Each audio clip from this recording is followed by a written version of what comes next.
Settled's Nightmare Mode is one of the most absurd challenges an OSRS player has put themselves up to so far. It got me thinking, what could realistically be accomplished on an account that can never take damage?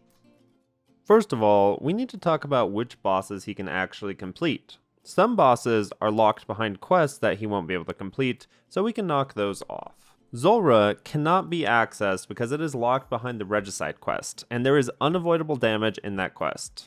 And even if Zulrah could be accessed, you would take damage in Zulrah. Vorkath is locked behind Dragon Slayer 2, which again has unavoidable damage. Phantom Muspah is locked behind Secrets of the North, and fighting the Muspah himself has chip damage that cannot be avoided. You have to beat all 4 Desert Treasure bosses to beat the quest, and all 4 bosses, except the Whisperer, have unavoidable damage. This means all 4 bosses are off the table. That's not even mentioning that Desert Treasure 1 cannot even be completed. Farid can be safe spotted, Damas can be safe spotted, Desos can be flinched or defeated by 1-tick flicking, but none of this matters because the ice path to Camille, you get drained and occasionally take 1 damage. This also means ancient magics are off the table, so anything that relies on barrage spells are not possible. Gauntlet is not completable. 1, because of Song of the Elves being impossible to do, and 2, well, because Gauntlet. Zalcano also requires Song of the Elves, so she's off the table. Tombs of Amascut needs Beneath Cursed Sands, which, once again, is not completable. Speaking of TOA, are the other 2 raids completable? Chambers of Xeric's he could get carried through. He would be able to participate in Tecton, Ice Demons, Lizardman Shamans, Thieving Room, and Tightrope to potentially get himself some points. Getting carried through content doesn't seem like the settled way, but maybe he carries himself on McTile or something. This potentially opens his account up to rewards like the Twisted Bow or Ancestral, which would be insane for an account that has never taken damage. Theater of Blood has chip damage he would not be able to avoid in the Maiden Room, unless he stood in the back of the room while a team in front carried him. Bloat isn't too difficult to do without taking damage. Nilo Room would be doable if he had a very good team that was very good about killing all the aggros. Sodaseg would lead to a lot of resets, as if he gets summoned into the maze, he would have to telly out due to the constant chip damage. Xarpus isn't bad as long as he just ranges and runs around the room. Verzik is the real problem. In Phase 1 and Phase 2, all of the damage is avoidable. But I am not aware of any way to avoid damage in Phase 3. Even if you pray correctly, you still take chip damage. He also won't be able to fight the Amoxliatl or do the Moons bosses because of the quests they are locked behind. Now that we have the 3 raids and the bosses he can't access due to quests, let's see how far he can take this. Keep in mind, this is all in theory. Probably the biggest challenge is not the boss itself, but the fact that he cannot make a single mistake for hundreds of hours. Let's just clear up something right now. I am nowhere near as skilled as Settled. I'll be using normal gear, which he doesn't have the advantage of. This won't change the results of any of these bosses though. I will only be considering a boss completable if you can take no damage through the means of movement and prayers. The Giant Mole is fairly simple. As long as you pray melee with an inextinguishable light source, you won't take damage. Additionally, there is the option to safe spot this boss. There aren't too many upgrades to be had, but if he needs bird nests for brews, this would be a decent place to stock up. Scurrius is a bit of an interesting one. All of the damage from the boss can be negated. However, when he summons the 6 rats, they can hit ones through Protect from melee. These rats instantly die though, so it may be doable if you got them stuck and used a quick weapon like darts. There isn't a big reason to go to Scurrius though. His main drop is a weapon that is used to kill more Scurrius. All of the damage is pretty easily avoided at the Chaos Fanatic. If you wanted, you could set up a cannon to make it a bit easier. The main issue here is PKers, not the boss. It's near a hotspot, which is the Chaos Altar. So while the boss itself is mechanically simple, to avoid all damage, there's the element of somebody logging in while you're fighting and it's game over. This boss does not seem worth it, unless he has some bizarre desire to obtain low-level mage armor or aim to complete a malediction or odium ward. This is my least favorite boss in the game, but it is technically doable. However, the run to and from here is dangerous as you go past aggressive enemies and PK hotspots, but you also need anti-poisons and snares. While you're fighting Scorpia, if you miss a couple snares and need to teleport out, there's no panic tele option because you're past level 30 wilderness. It's instantly game over. Once again, beyond the malediction and odium shards, she has no noteworthy drops. Oh, Chaos Elemental, you are such a mess. While fighting this boss, there is unavoidable damage. However, if you see his first attack flying at you, you can actually just log out to null that damage. The only realistic way to beat Chaos Elemental on a Nightmare account is to set up a cannon and hide behind a tree. Chaos Elemental is one of the few places that you can get a Dragon Two-Hander and a Dragon Pickaxe, but they hardly seem worth it. Since we're talking about wilderness bosses, it would be a shame not to talk about the bosses that drop the most iconic wilderness weapon, the Voidwaker.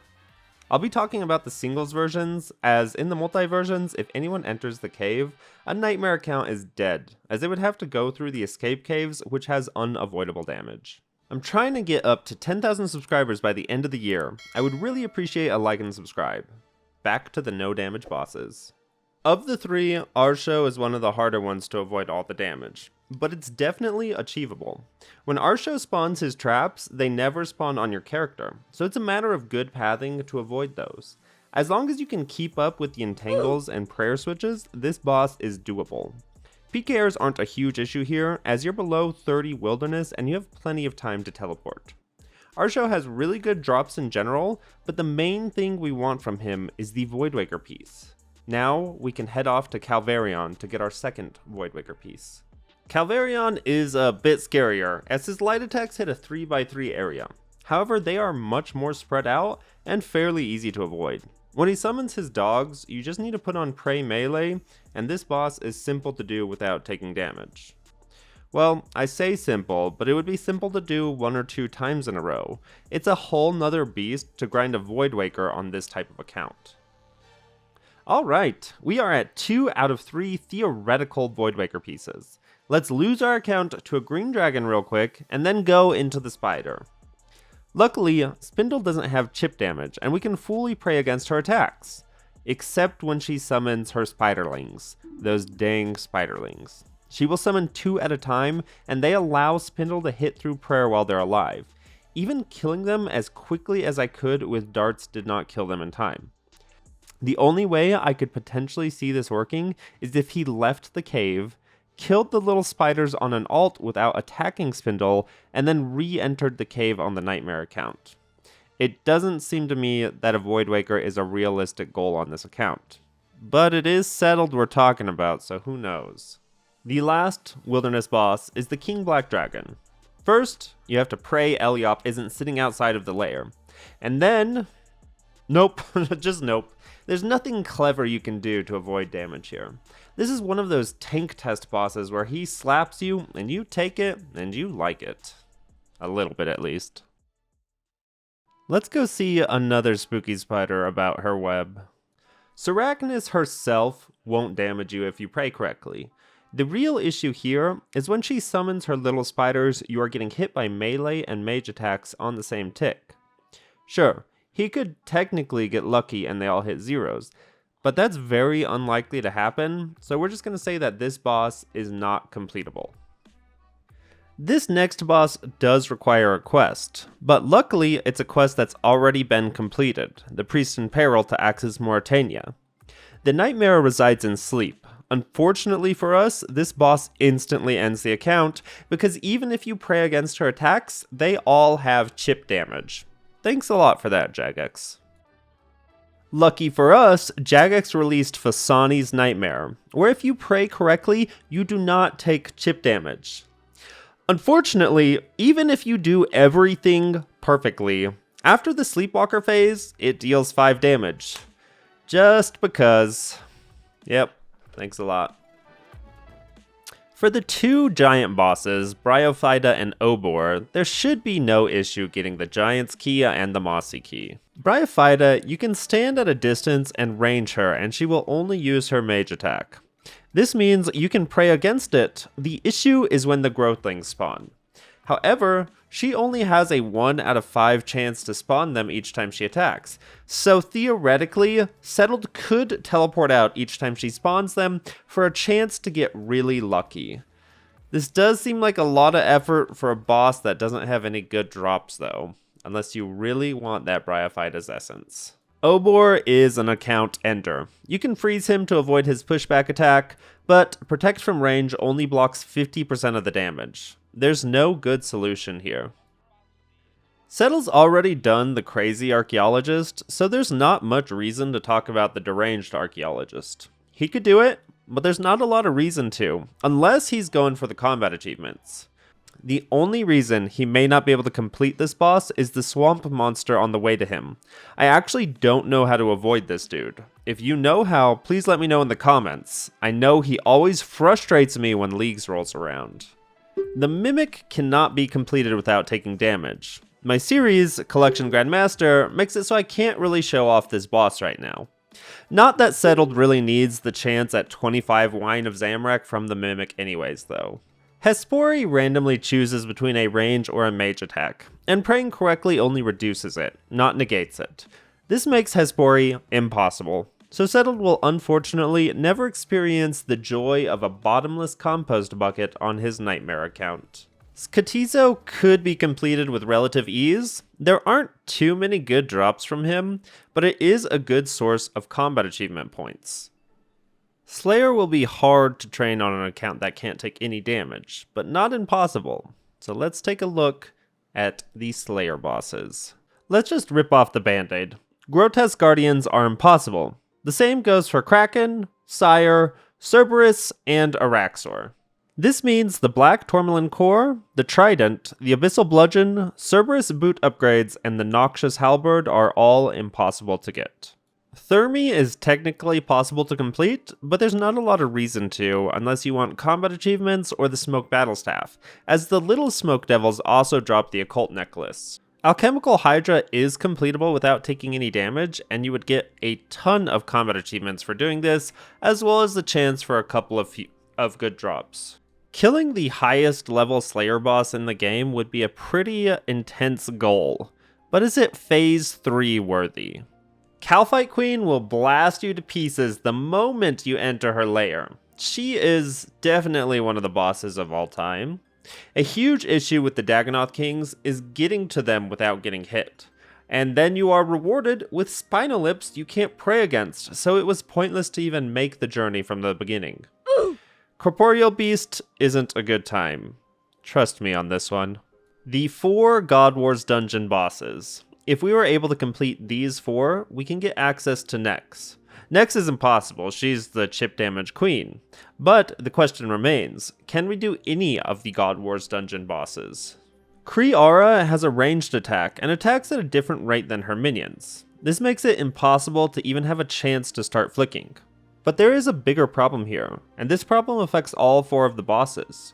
Right as you enter the room, the minions spawn and you can't get a chance to off-tick each other, even if you avoid the boss. There may be some sort of wild strat to guarantee the off-tick, but I can't figure it out while keeping up with everything else in here. I think it's safe to say that all of the God Wars dungeon is basically off limits to a Nightmare account, though I have been surprised before. This really brings us down to 2 more bosses, the Colosseum and the Inferno. Let's start with the Colosseum. The Colosseum is content that is very solved. We can more or less set spawn points by standing in certain places. It would be very easy to just camp the northwest pillar and teleport out if you got bad south spawns. This makes it so you would only have to deal with the Fremennik and then solve the pillar stacks. The Fremennik are very easy to deal with, either by flicking melee mage range or moving back and forth, and pillar stacks aren't too difficult either. There is a bit of RNG on the spawns, but leaving is always an option as enemies do not attack right away. Getting through all of the waves without getting hit isn't actually that absurd. Most of the time, you just end up with 2 monsters that you have to flick between. All of these are solvable, and it's never too difficult to avoid all of the damage. A good thing about Colosseum is that even when some of the stacks look impossible, we can simply destack them and make it into a very manageable thing.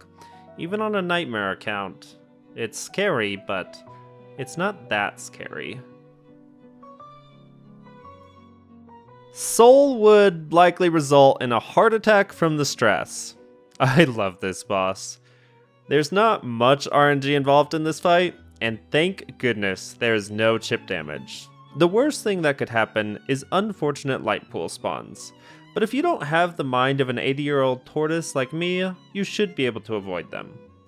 Overall, this would be a very difficult goal to accomplish, but I think it's about the pinnacle of what a Nightmare mode account could realistically do. I said we'd talk about it, so let's talk about it. What about the Inferno? This one, I don't think this is doable. Like I said, we don't have Ancients, so we have to use Chinchampas for the waves. The waves cannot be set like they can in Colosseum. You can still telly out though, so if right away you see it's a bad spawn, you could leave. So let's say you reset 100 times, maybe 1,000 times, until you get the God layout, and you make it to Jad. Congratulations on making it to Jad. Either between flicking prayers or running under Jad to trap the healers, it's possible to do him without taking damage. If you're good at the game at least, so not me, go watch Roydy or somebody do it. But now, in this theoretical run, you've made it all the way to Zuck. It's not too wild to get past the first set and Jad without taking damage. In fact, most people probably accomplish this. Well, Zuck's health just hit 240, and the healers are here to play. Healers aren't guaranteed to hit you, but let's be honest, they're going to hit you a lot. People that are really good at the Inferno, like Rastaman, can avoid a lot of damage here, but not all of it. Maybe if you only tagged and killed one healer at a time, you would have a chance, but then you would have to deal with a fully healed Zuck. I guess all of that is to say, in your wildest dreams, it could be possible, but this will never happen. I would put money on that at least. Well, there it is. I think we covered all the bosses. My apologies if I missed any. Of course, there are other crazy goals an account that can't take damage could go for. Of course, he can't get the quest point cape, achievement cape, or a lot of the combat achievements, but it would be really cool to see how far he could push this type of content. Hope you guys enjoyed this bit of theory crafting. Let me know what you guys think is possible. As always, a like and subscribe are greatly appreciated. Have a fantastic day. Pretty low.